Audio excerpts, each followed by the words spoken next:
दर्शन की भीख दे दो, दर्शन की भीख दे दो, दर्शन की भीख दे दो, दर्शन की भीख दे दो।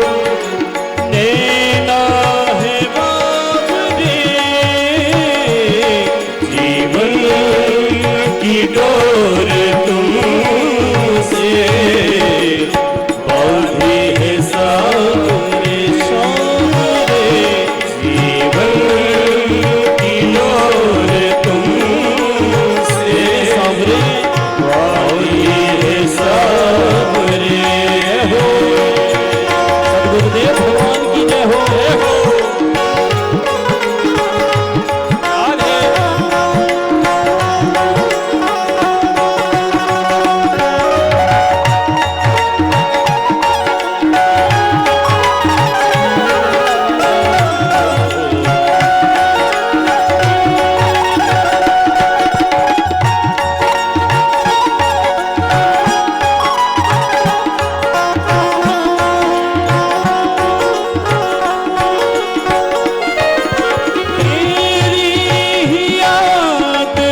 बोलिए सद्गुरुदेव जी महाराज की जय हो। तीर्थेशं नैमिषाख्यं शुचमथ ललितां गोमती चक्रतीर्थं श्रद्धेयं सद्विधेयं प्रमथमुनिमथो तस्य पत्नीं वदान्यं सूतं सद्भावपूतं सुविमलमनसः विशिष्टान् वन्दे व्यासं सुखं वै हरिपदनिरतं नैमिषव्यासपीठम् हरिपदनिरतं नैमिषव्यासपीठम्। बोलिए श्री सद्गुरुदेव जी महाराज की, नैमिषारण्य तीर्थ की, गंगा यमुना गोमती की जय हो। एक बार फिर पुनः ध्यान दें, पूज्यपाद श्री गुरुदेव भगवान मंच पर विद्यमान है। भगवान की मंगलमयी पवित्र पावन श्री राम कथा का शुभारंभ होने जा रहा है। इस ध्वनियंत्र के द्वारा जहां तक भी मेरी आवाज पहुंच रही है, मैं आप सभी धर्मानुरागी भक्तजनों से बारंबार निवेदन करूं, प्रणाम करूं, प्रार्थना करूं कि आप अतिशीघ्र इस ज्ञान गंगा में स्नान करने के लिए, ध्यान करने के लिए, ध्यान करने के लिए आप यथा उचित स्थान ग्रहण करें और पूज्य श्री महाराजा श्री के मुखारविंद से भगवान की कथा को सुनकर अपने जीवन को लाभान्वित करें। पूज्य श्री महाराज।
जितेन्द्रियं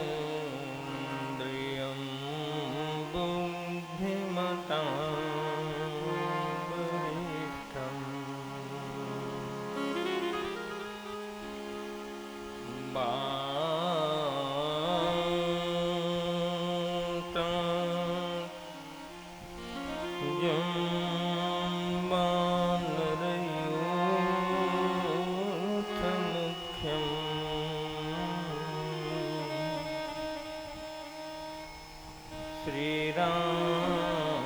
श्रीरामदूतं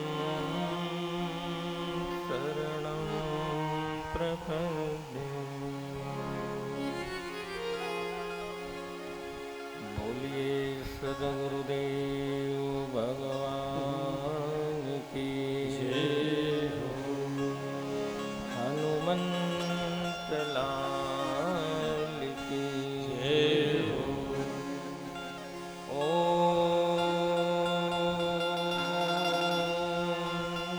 नमः पार्वती पतये हर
सीतापतिं सुन्दरं काकुत्स्थं करुणार्णवं गुणनिधिं विप्रप्रियं धार्मिकम्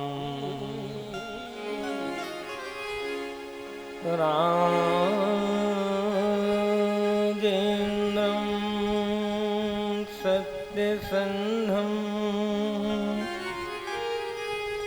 दशरथतनयं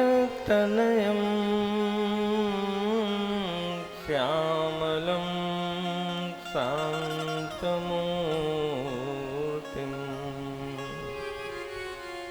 वन्दे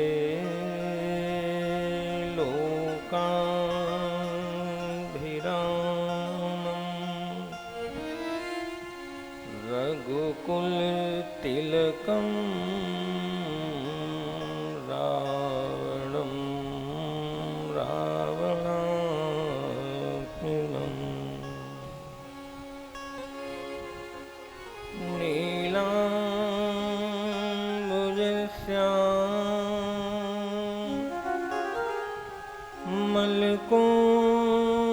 नीलाम्बुजश्यामलकोमलाङ्गम्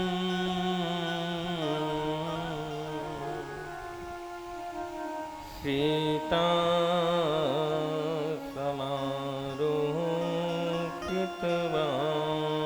समारोपितवामभागम् पाणौ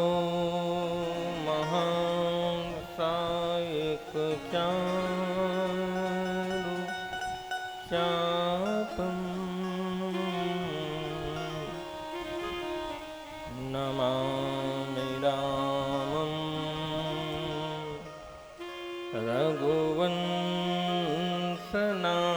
रघुवंशनाथम्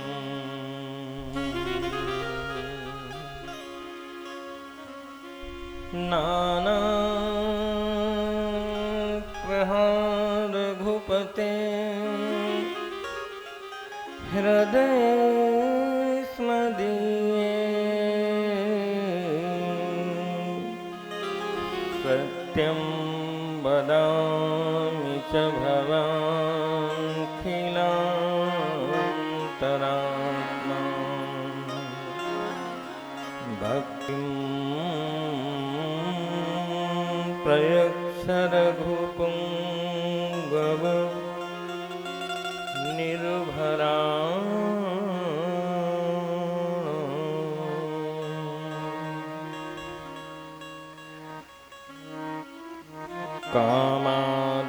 कामादिदोषरहितं कुरु मानसं च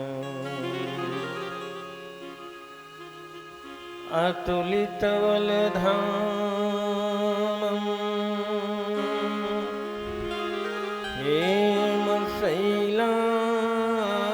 हेमशैलाभदेहम् धनुजवनुकृशानं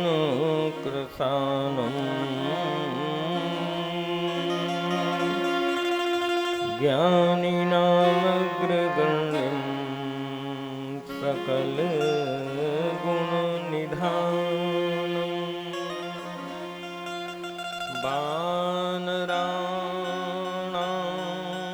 वानराणामधीशम् रघुपति प्रियभक्तं वातजातं नमामि रघुपति प्रियभक्तं वातजातं नमामि रघुपति प्रियभक्तं वातजातं नमामि श्री गुरुचरण सरोज रज निज मन मुकुर सुधार बरनहु रघुवर विमल जस जो दायक फल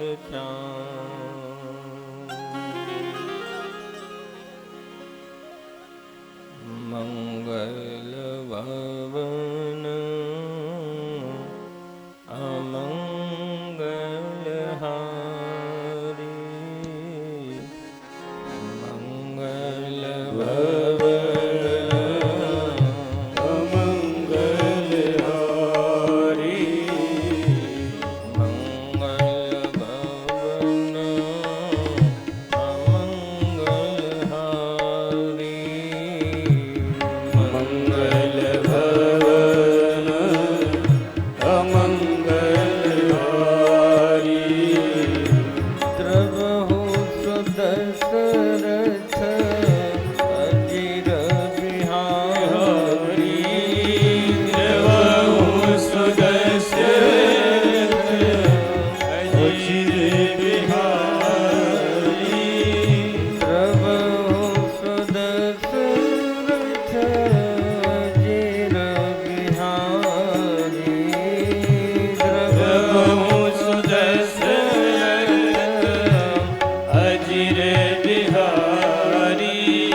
बिहारी मंगल भवन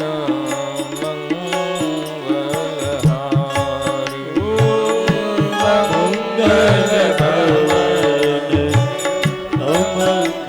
अमंगलहारी रामचरितमानस नामा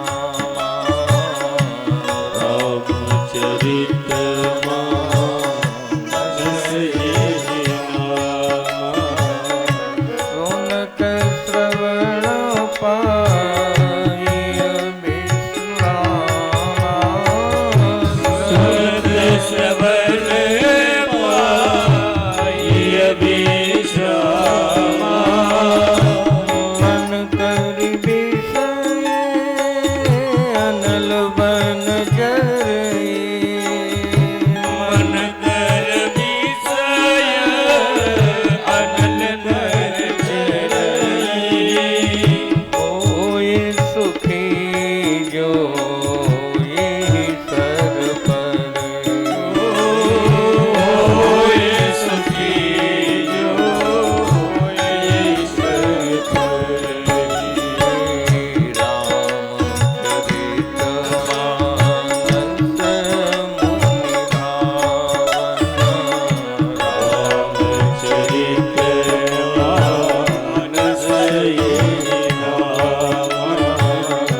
बिरचेउ शंभु सुहावन पावन गिरजेहु शंभु सदावन हारे त्रिविधि दोष दुख दारिद दावन त्रिविधि दोषे दुख दारिद दावन कलि कुचाले कुलि कलोसन कलि कुचाले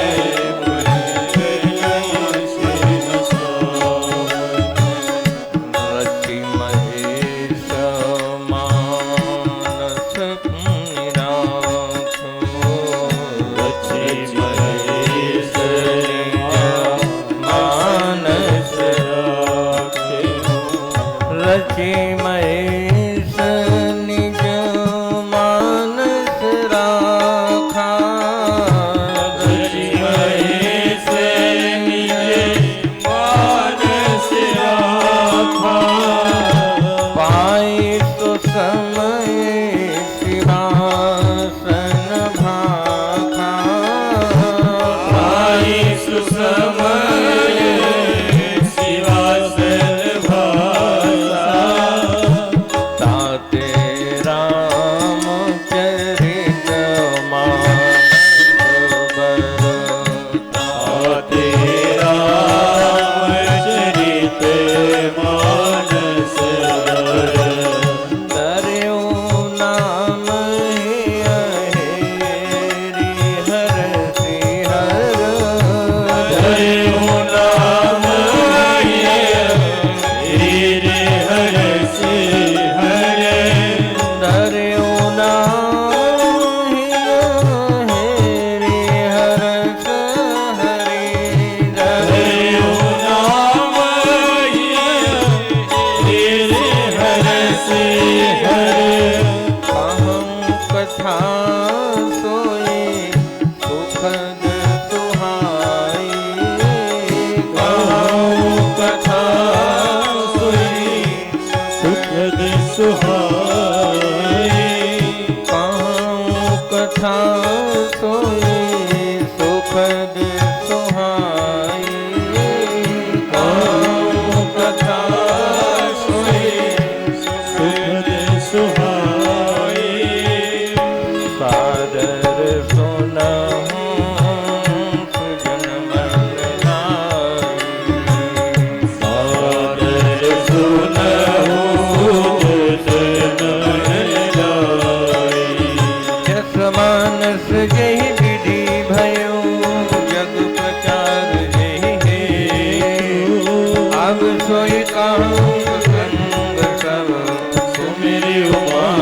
के सुमेरे उमा बस के सुमेरे उमा बस के सुमेरे उमा बस के। बोलिए पूज्यपाद श्री गोस्वामी तुलसीदास महाराज की सद्गुरुदेव भगवान की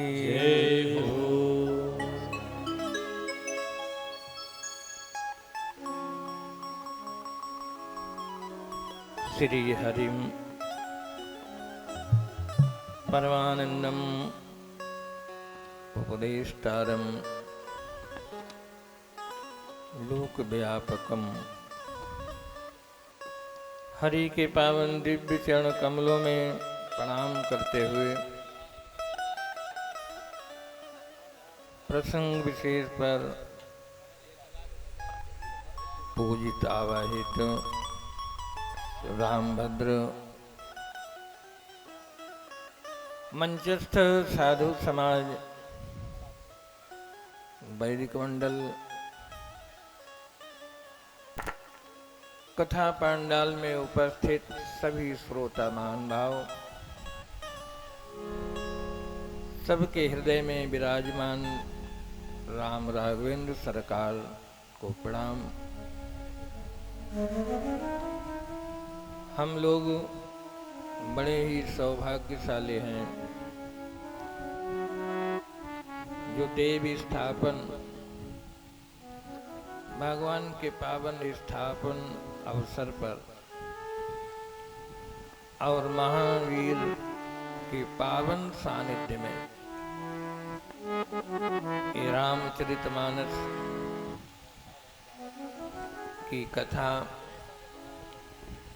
गोस्वामी तुलसीदास महाराज की लेखनी के साथ में हम सब लोग चल रहे हैं और आज तृतीय दिवस की परिक्रमा में हम लोग तीसरे पड़ाव पर विराजमान हैं।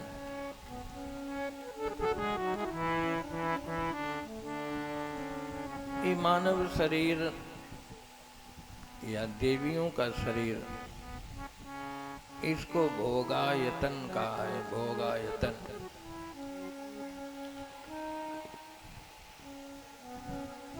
देखा जाए तो विचार करके देखो तो हमारा आपका जो शरीर बना है वो हमारे कर्म का ही परिपाक है,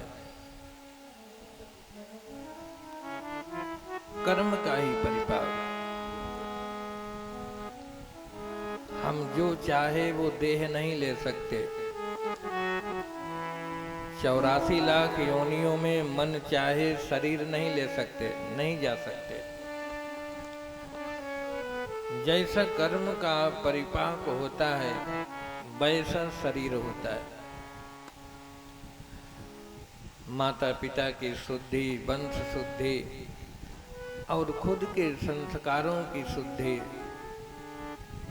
फिर शरीर हमको मिलता है।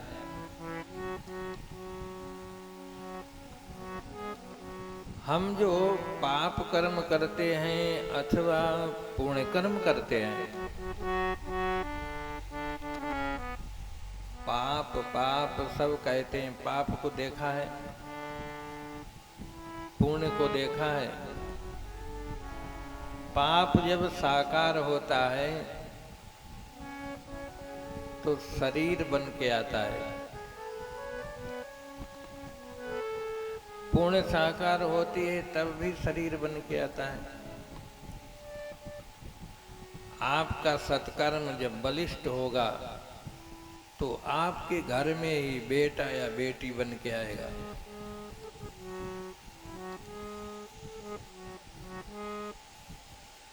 जनक जी की पुण्य साकार हुई तो क्या बन के आई? जानकी। और महाराज दशरथ की पुण्य जब साकार हुई तो राम बन के आई। गोस्वामी तुलसीदास महाराज कहते हैं कि दशरथ सुकृत राम धर देही दशरथ जी का सुकृत जब उदय हुआ तो राम के रूप में उनके सामने प्रकट हो गया। और जनक सुकृत सीता वैदेही, जनक का सुकृत सीता बन के आया। ऐसे ही हमारे जब पाप प्रकट होते हैं तो बेटा या बेटी बन के आए। पुण्य है तो दिग दिगांतर में यश फैल जाएगा, फलाने का बेटा, फलाने की बेटी। और यदि पाप प्रकट हुआ तो आप घर से निकलने में भी शर्माएंगे। तो कहने का तात्पर्य ये है कि ये शरीर जो है हमारा, आपका जब जन्म मिलता है तो जाति, भोग और आयु, ये पुण्य के आधार पर ही, सत्कर्म के आधार पर ही निश्चित कर दिया जाता है किस जाति में जन्म मिलेगा, क्या हमारे जीवन में सुख सुविधाएं रहेंगी और आयु कितनी रहेगी, ये सब निश्चित हो जाता है। रामचरितमानस की कथा मैंने कल भी कहा था कि जीने की कला सिखाती है।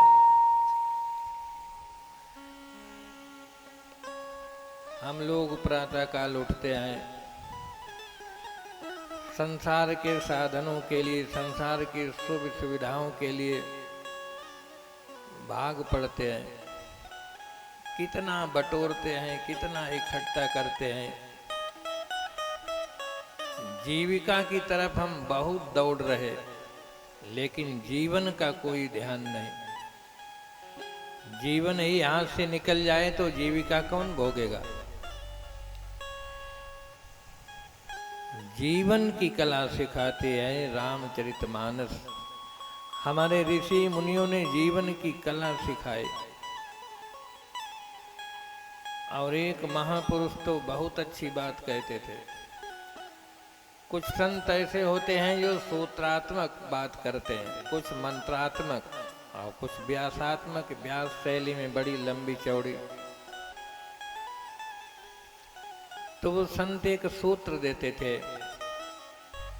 कि सुलझो या सुलगो। बात समझ में आई कि नहीं? सुलझो या सुलगो। जो सुलझे हैं वो सुलग नहीं रहे, और जो सुलझे नहीं उलझे हैं वो सुलग रहे। ऐसी अग्नि में सुलग रहे हैं कि धुआं कहीं दिखाई नहीं देता, दिखाई देता है लेकिन सुलग रहे, जल रहे। इसलिए कथाश्रयी बन करके, सत्संग का आश्रय लेकर के और सुलझ जाओ। यदि मनुष्य शरीर पाकर के भी नहीं सुलझे, एक सज्जन हमको कहने लगे, महाराज भजन करना, परमात्मा की प्राप्ति बड़ी कठिन है। हमने एक हाई कोर्ट के वकील के कमरे में लिखा देखा था, एक लाइन लिखी थी कि कार्य कठिन है इसीलिए करने योग्य है। कार्य कठिन है इसीलिए करने योग्य है। सरल कार्य में सब हाथ डालते हैं। कार्य कठिन है तो आपको सुप्रीम पावर भी तो मिला है। ये मानव शरीर नर समान नहीं कवन्यू देहि। इस शरीर को पाकर के भी यदि आप समस्या को नहीं सुलझा पाओगे तो फिर कौन सा चांस मिलेगा। 84 लाख योनियों में कौन से शरीर में आप सुलझोगे। इसलिए रामचरितमानस सबको सुलझाती है। आप लोग यहाँ आए हो किस लिए? कथा के माध्यम से सुलझने। रामचरितमानस के माध्यम से सत्संग में आए हो। सत्संग, एक बार दो महापुरुषों का वाद विवाद हुआ। वाद अच्छा होता है लेकिन विवाद नहीं। किसी शास्त्र पर, किसी चिंतन पर वाद हो तो कुछ निकलेगा, लेकिन विवाद नहीं। तो दो महापुरुषों में विवाद हुआ, और ऐसे महापुरुष नहीं। एक महापुरुष हैं विश्वामित्र और एक महापुरुष हैं वशिष्ठ जी। दोनों का विवाद हुआ।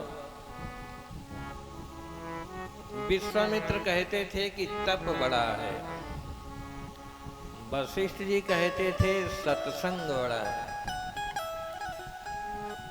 दोनों का वाद विवाद हुआ, कोई निष्कर्ष नहीं निकला, तो कहा चलो फैसला करा लें। तो फैसला के लिए कहा कहाँ चले, तो ब्रह्मा जी के पास गए और ब्रह्मा जी से कहा कि हमारा फैसला कर दो। तो ब्रह्मा जी ने दोनों महापुरुषों की तरफ देखा और कहा दोनों ये शिखर के महापुरुष हैं, कौन चक्कर में पड़े। ब्रह्मा जी ने कहा कि अभी हम सर्जन प्रक्रिया में लगे हैं, हमारी बुद्धि में रजोगुण है। कोई कार्य तो रजोगुण में ही होता है, तो इसलिए हम आपका फैसला नहीं कर सकते। तो दोनों महापुरुषों ने कहा कि फैसला नहीं कर सकते हो तो फिर कोई रास्ता बताओ। तो कहा तुम शेष के पास चले जाओ। शेष को जानते हो, जिनके सिर पर भूभार है। कहा शेष के पास चले जाओ, वो आपका फैसला कर देंगे। तो दोनों महापुरुष शेष के पास गए और शेष भगवान से कहा कि हमारा फैसला कर दो। क्या फैसला है?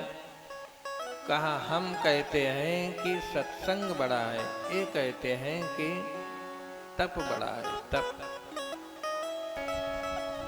शेष भगवान ने कहा कि जिसके सिर के ऊपर 2-4 कुंटल का वजन हो, उससे कोई राय लो तो क्या राय देगा। और हम तो इतना भूभारे नदी पहाड़ पर्वत लादे हैं, हम तुम्हारा फैसला कैसे कर दें। यदि हमसे फैसला चाहते हो तो तुम दोनों महापुरुष हो, तो थोड़ी देर हमारा काम कर लो और हम तुम्हारा फिर फैसला कर दें। तो कहा हम कैसे करें? कहा आप तपस्वी हैं, आप सत्संगी हैं, तो अपने तप के बल पर, सत्संग के बल पर संभाल लो पृथ्वी के भूभार को। विश्वामित्र जी ने कहा ये ठीक है। विश्वामित्र जी ने कहा कि मैं अपने जीवन का 1/4 रुपए में 54 भर तप लगाता हूं, और तुम अपना सिर हटाओ, ये पृथ्वी ऐसे ही रुकी रहेगी। शेष भगवान ने कहा धन्यवाद। और शेष भगवान ने जैसे ही अपना सिर थोड़ा नीचे किया तो पृथ्वी डगमगाई। विश्वामित्र ने कहा ठहरो ठहरो ठहरो। शेष भगवान ने फिर सिर लगा लिया। कहा कि अब मैं अपने जीवन का आधा तप लगाता हूं, और आधा तप लगाया तो पृथ्वी फिर डगमगाई। तब विश्वामित्र ने कहा कि हम अपने जीवन का पूरा तप लगाता हूं, पृथ्वी रुकी रहेगी, हटाओ सिर। और जैसे ही सिर हटाया तो पृथ्वी डगमगाई। शेष भगवान ने संभाल ली। कहा अब तुम ही बताओ मैं कैसे फैसला करूं, तुम तो रोक नहीं पाए। वशिष्ठ जी से कहा कि अब तुम संभाल लो। तो वशिष्ठ जी ने कहा कि हम अपने जीवन का एक क्षणार्ध का सत्संग लगाता हूं और सिर हटाओ। तो जैसे ही वशिष्ठ जी ने ऐसे कहा कि आधे क्षण का सत्संग लगा रहा हूं, तो शेष भगवान ने सिर हटाया तो पृथ्वी वैसे ही थमी रही, न इधर हिली न उधर हिली। जब पृथ्वी थमी रही तो विश्वामित्र ने कहा कि अब तो तुम्हारे सिर का भार हट गया ना, अब फैसला कर दो कि तप बड़ा है कि सत्संग। तो शेष भगवान ने कहा कि मूर्ख हो क्या, अब भी फैसला कोई बाकी रहा? तुमने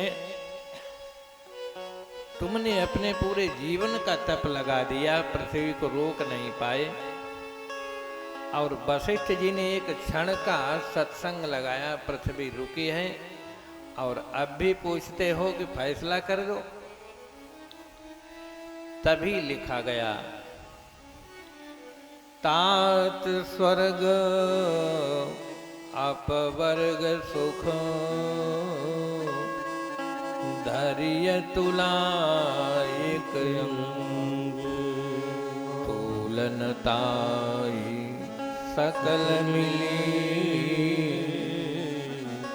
जो सुख लब सत्संग। लब किसको कहते हैं? तुम्हारी आंख का पलक 3 बार झपक जाए तो एक लब। एक लब के सत्संग के बराबर भी अपवर्ग सुख स्वर्ग सुख एक गौड़ हो जाते हैं।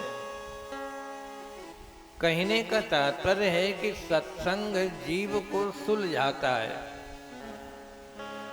आप लोग यहाँ और कुछ नहीं कर रहे, यहाँ सुलझ रहे हैं, सुलझ रहे हैं। हम सभी जीव यात्रा के लिए निकले हैं, सभी पथिक हैं, यात्रा के लिए निकले हैं। और यात्रा सभी करते हैं, सभी चलते हैं, लेकिन चलने का ढंग सबका अलग अलग होता है। यहाँ कथा भी सब सुन रहे हैं, आप लोग सुन रहे हैं, देवियाँ सुन रही हैं, माताएं सुन रही हैं, और व्यासपीठ से परोसा जा रहा है, समान रूप से कोई भेदभाव नहीं रखा जा रहा है। लेकिन पकड़ने का ढंग सबका एक जैसा नहीं है। जितने भी श्रोता महान भाव बैठे हैं, सब अपने अपने ढंग से पकड़ रहे हैं, और जिसकी पकड़ जितनी अच्छी है उसकी यात्रा, उसकी मंजिल उतनी ही सुलभ है।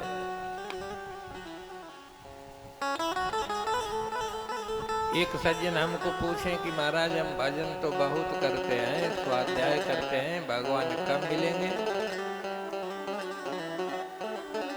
तो हमने कहा हमने तुम्हारे यात्रा करने का ढंग नहीं देखा, तुम किस ढंग से यात्रा कर रहे हो हम कैसे बता दें? कहा हमारा ढंग भी होता है। हमने कहा हाँ ढंग भी होता है। जिसकी यात्रा का ढंग जितना अच्छा है उसकी मंजिल उतनी ही करीब है, उसका समय भी बहुत कम में पहुंच जाता है। एक सज्जन घर से निकले बहुत जरूरी काम से स्टेशन के लिए,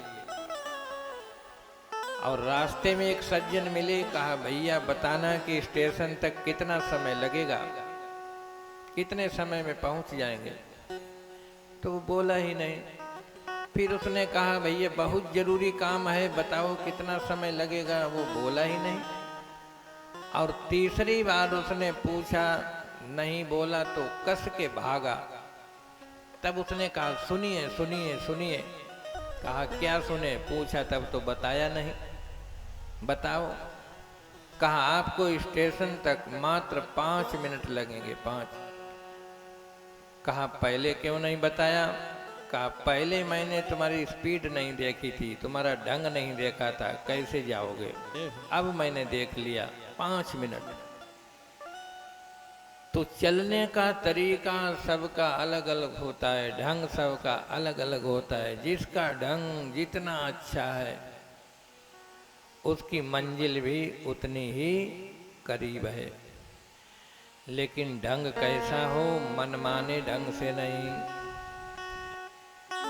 गीता में भगवान कहते हैं, या शास्त्र विधिमुत्सृज्य वर्तते कामकारिता न स सिद्धिम ममाप्नोति न सुखम न पराम गति। हमारी कार्यकारिता, कार्य करने का ढंग ये शास्त्र सम्मत होना चाहिए, भजन प्रमाणित होना चाहिए, किसी महापुरुष के सानिध्य में, किसी महापुरुष के अनुसार होना चाहिए। तो सुलझने में देर नहीं लगती। तो इसलिए हम लोग गोस्वामी तुलसीदास महाराज की लेखनी के आधार पर सुलझने के लिए 9 दिन के लिए बैठे हैं, यात्रा कर रहे हैं।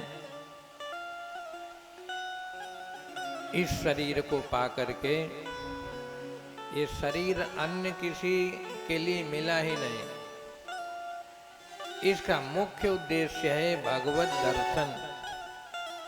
इस शरीर को पाकर के यदि भगवान का दर्शन नहीं हुआ तो फिर किस शरीर में करोगे? संसार में आए हो,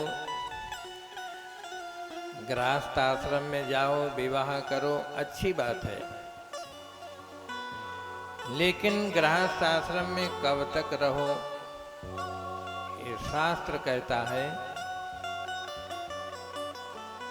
कि 50 वर्ष, 50 के बारे में गिनती गिनो तो हर गिनती में आता है 51, 52 आता है कि नहीं, कि अब 50 वर्ष में अपने बेटों को घर सौंप दो और कहाँ पवित्र तीर्थों में, किन्हीं संतों के आश्रम में जाकर के रहो। यदि तुम्हारा ऐसा भाव नहीं है तो घर में ही रहो, लेकिन जिम्मेदारी से पूर्ण रूप से मुक्त हो जाओ। और हो सके तो बेटों को राय देना बिल्कुल बंद कर दो। आखिर तो उन्हीं को देखना है। लेकिन होता यह है कि हम ज्यों-ज्यों वृद्ध होते हैं त्यों-त्यों राय अधिक देने लगते हैं, चाहे कोई सुने और चाहे न सुने, कोई सुनता भी नहीं। तो जब समय आ जाए, समय पर छोड़ देना चाहिए और आगे की यात्रा करनी चाहिए।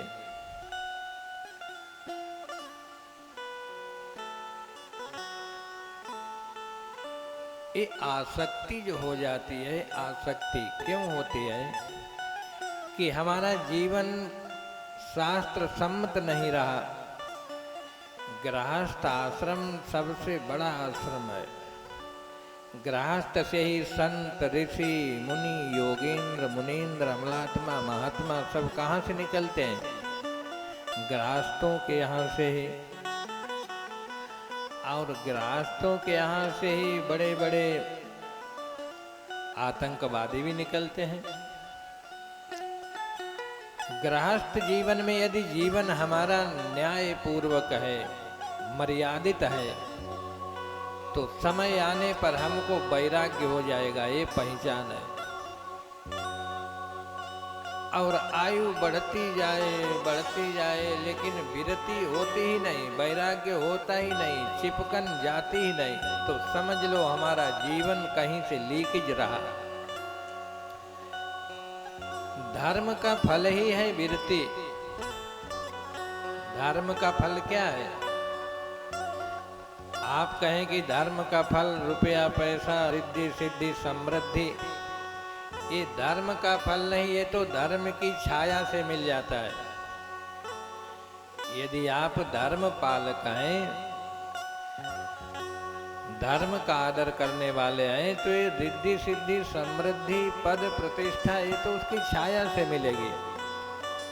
लेकिन धर्म का फल क्या है? धर्म का फल है विरति, वैराग्य।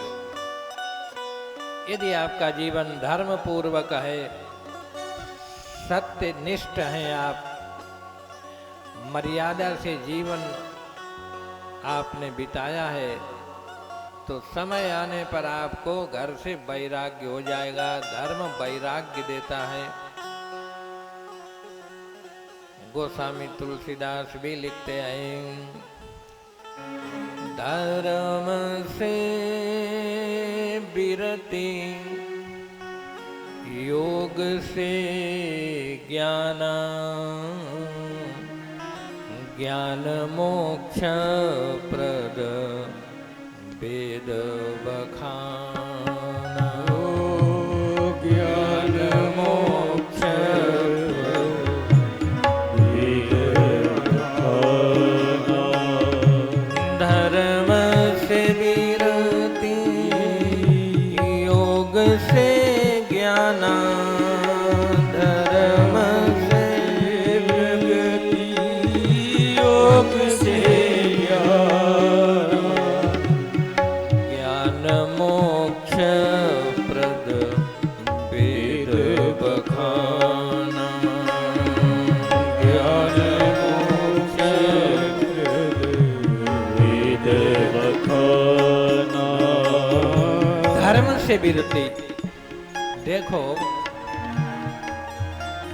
चाहिए तो ये कि जन्म हो, सबसे पहले क्या करना चाहिए? गरुड़ जी का जन्म हुआ, और जैसे ही जन्म हुआ तो गरुड़ जी ने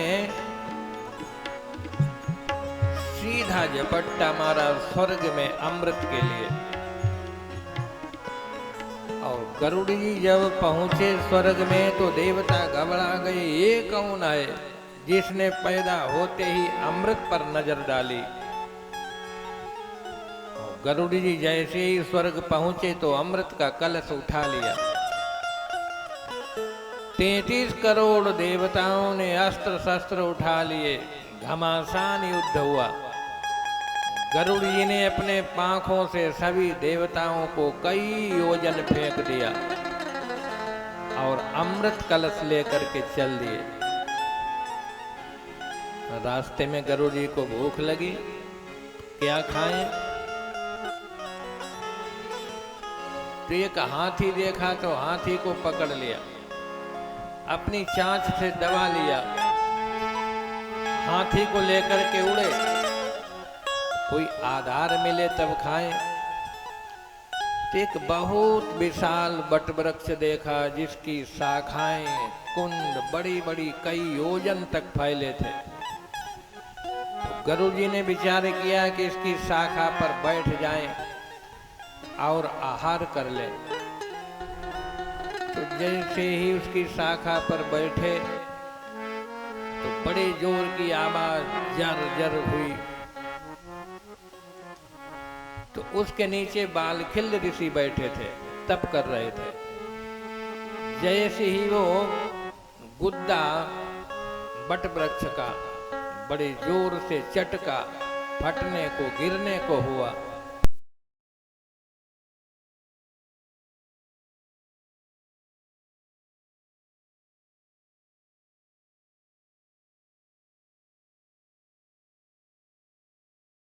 जी ने हाथी को अपने पंजे से दबाया और चोंच से उस बड़े विशाल गुद्दे को ऐसे ऊपर ही उठा लिया, जैसे क्रेन उठा लेती। भगवान ने देखा, कहा गजब हो गया, कोई बहुत बलवान है। और भगवान आ गए। भगवान ने कहा, हम तुम्हारी वीरता पर प्रसन्न हैं, कुछ मांगो। गरुड़ जी ने कहा कि वीर पुरुष मांगा नहीं करते, जहां चाहते हैं 2 झापड़ मारे ले लिया, हम क्यों मांगे तुमसे। भगवान तो बड़े चालाक। भगवान ने कहा तुम हमसे नहीं मांगते तो हम ही को दो फिर कुछ। कहा तुम मांग लो जो चाहिए।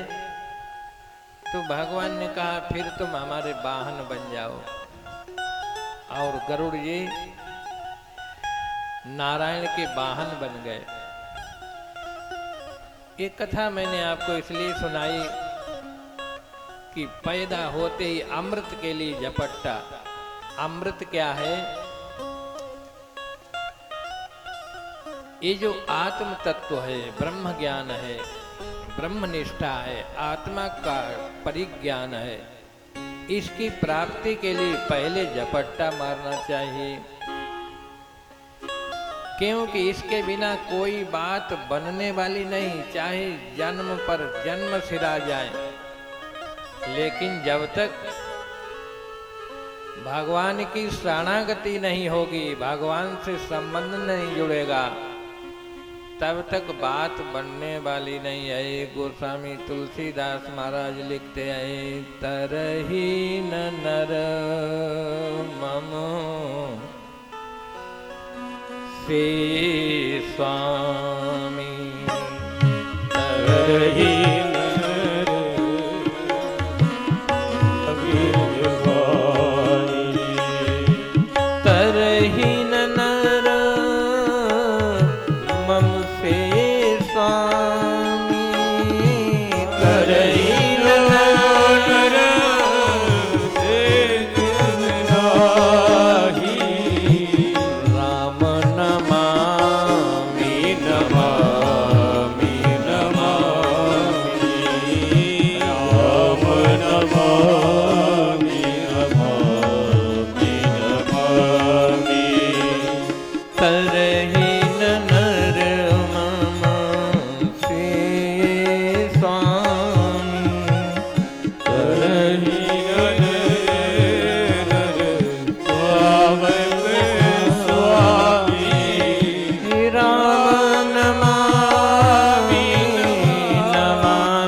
सिद्धांत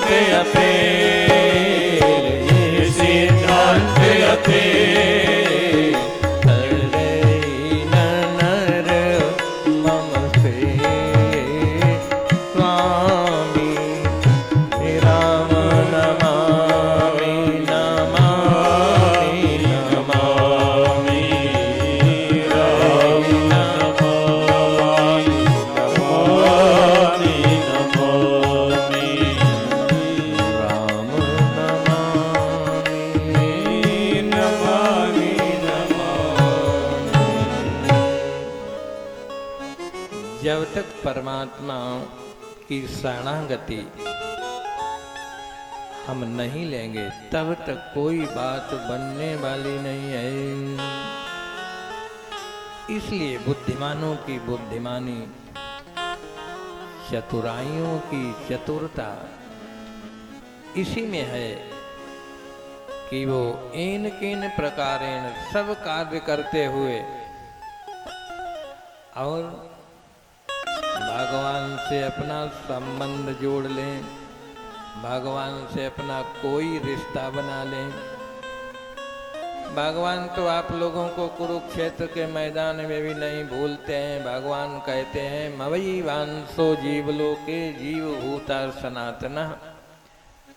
भगवान कहते हैं अर्जुन सनातन से जीव हमारा है। एक बात आपसे पूछें, बताओ तुमने पैसे को कब से जाना? तो कोई गणित लग जाएगा। जब थोड़ी अकल आई पैसे को जाना, पिता को कब से जाना, माता को कब से जाना, पत्नी को कब से जाना, तो गणित लग जाएगा, इतने दिन हो गए तब से जाना। लेकिन तुमसे पूछा जाए कि भगवान से तुम्हारा संबंध कब से है, तो गणित फेल। भगवान कहते हैं सनातनः। सनातन से तात्पर्य है जहां गणित न लगे, सनातन। तो ऐसा जो सनातन रिश्ता हमारा परमात्मा का है, उसकी शरण में जब तक नहीं जाएंगे तब तक बात बनने वाली नहीं है।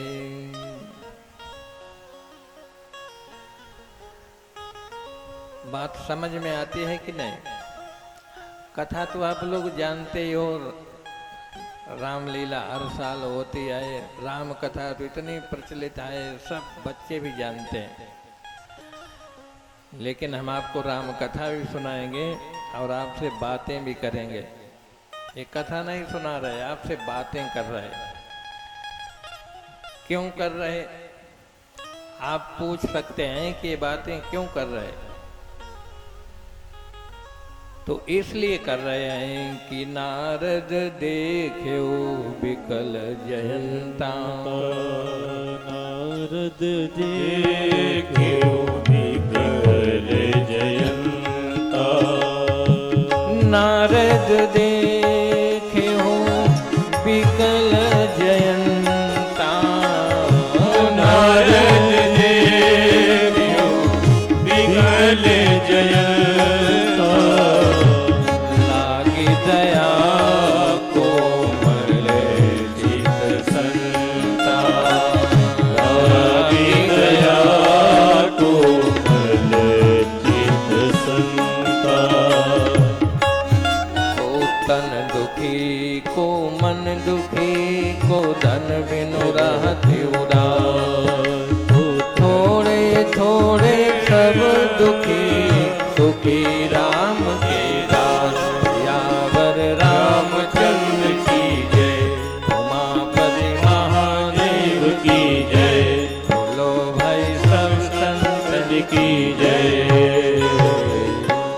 तापों से सभी जीव जल रहे हैं, लगी आग संसार में झरझर गिरत अंगार।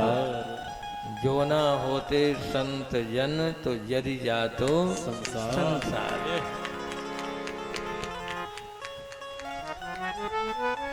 ये बाहर की संसार की अग्नि तो उसके लिए बड़े बड़े यंत्र हैं, कहीं लगे तो बुझा दी जाए।